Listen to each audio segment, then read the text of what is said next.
Just did a test on your truck here. I've got 2 wires hooked up on my oscilloscope. You can see I got the wires running through up under the truck at the moment. But what I have here is the red wire is the power feed to the starter. You can see I got a solid around 12, got battery voltage there.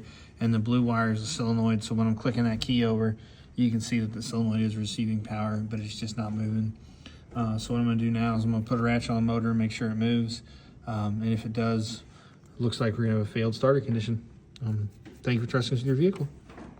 All right, I'm under the truck now. I got a ratchet hooked up to that crank pulley. I'm gonna show you, I am able to freely move the motor.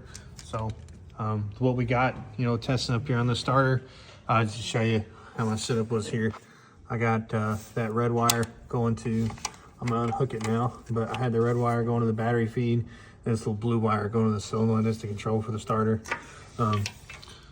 So yeah, it looks like our starter failed.